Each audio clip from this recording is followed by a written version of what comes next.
Bismillahirrahmanirrahim. Assalamualaikum warahmatullahi wabarakatuh. Selamat siang semuanya. Berikut adalah pembahasan ya buat belajar kalian di rumah tentang persiapan asesmen semester genap sejarah kelas 10. Oke. Nah, yang pertama kita ngomongin tentang agama Hindu Buddha materinya ya dan Islam.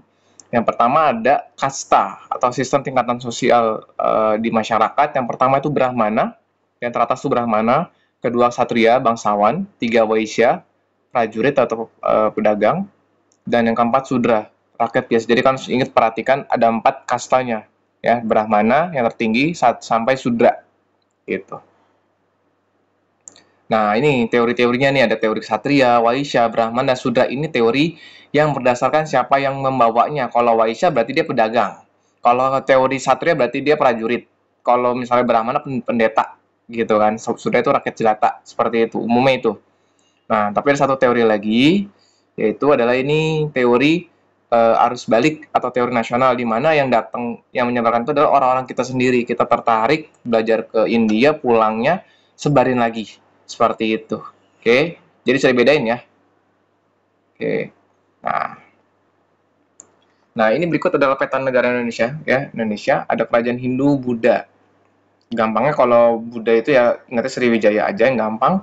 Selebihnya kebanyakan adalah kerajaan Hindu. Ada Kuta ya nomor 1, ada Tarumanagara nomor 2, ada Holing nomor 3, 4 Kanjuruhan ya 5 Sriwijaya dan seterusnya. Kalian bisa lihat petanya ya, diingat-ingat lagi slide-nya dan materi sebelumnya.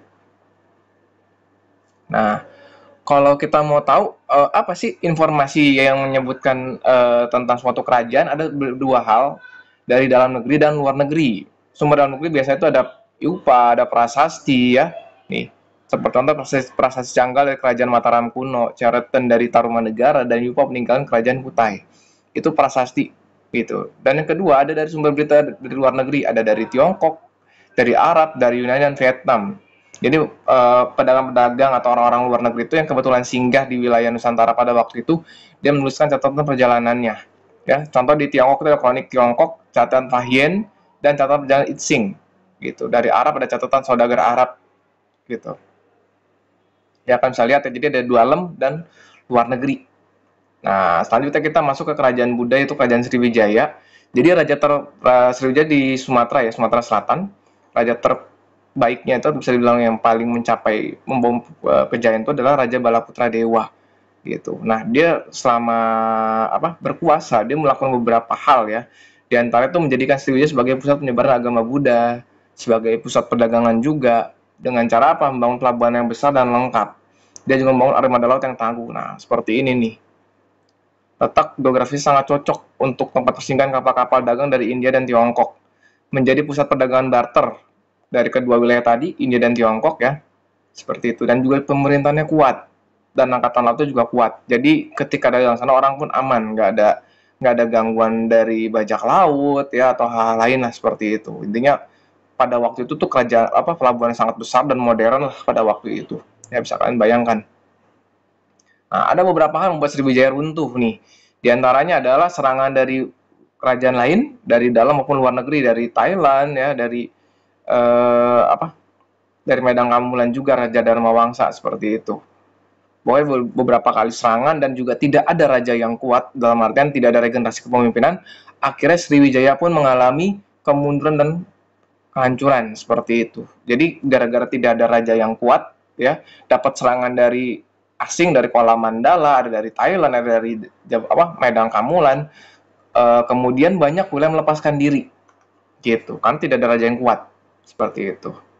Nah, kita masuk ke Mataram kuno nih, salah satu kerajaan di Jawa Tengah. Ada dua ya, di Jawa Tengah dan Jawa Timur.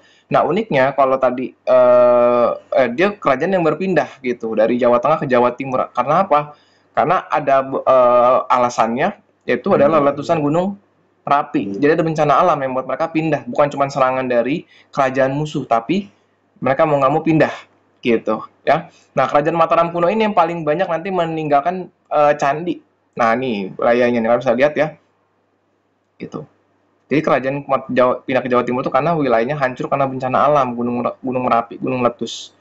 Nah, sekali lagi di kerajaan Mataram kuno ini banyak banget peninggalannya, ada candi Buddha untuk Candi Borobudur untuk yang agama Buddha, Prambanan untuk yang agama Hindu. gitu. Karena nanti bisa cari-cari lagi apa aja sih peninggalan kerajaan kuno gitu yang masih bisa dikunjungi sampai hari ini. Kebanyakan jadi objek wisata ya dan terkenal banget, ikonik banget gitu. Nah, terus kita lanjut lagi ke kerajaan selanjutnya, kerajaan Kediri ya, kerajaan Sri Samar Rawijaya ya. Cuman kalau Kediri yang terkenal tuh ada satu raja itu yang terkenal dengan ramalannya itu Jayabaya, Raja Jayabaya, dengan tulisannya itu Jangka Jayabaya yang menjelaskan Pulau Jawa secara futuristik lah ke depannya seperti apa gitu loh. Ya, itu Kediri. Kemudian lanjut lagi Singosari. Setelah Kediri berakhir Singosari. Nanti pendirinya itu adalah Ken Arok ya, yang cukup tricky lah bagaimana mendirikannya gitu kan, bisa baca sendiri di kisah-kisahnya, banyak kok kisah-kisah tentang Ken Arok gitu. Jadi dia ketika menjadi raja dia menobatkan diri sebagai Sri Ranggah Rajasa Sang Amurawa Bumi gitu.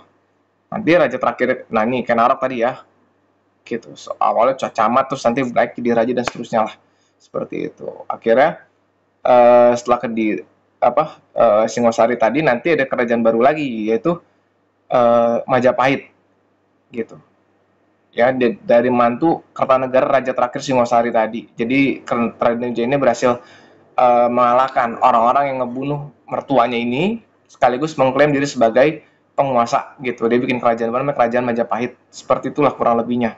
Nah, di Majapahit terkenal tuh ada Hayam Wuruk ya rajanya, dan Tribuana Tunggadewi ibunya gitu. Kedua-duanya itu berhasil membawa Majapahit ke puncak kejayaan. Dan yang unik di Majapahit sendiri itu ada nanti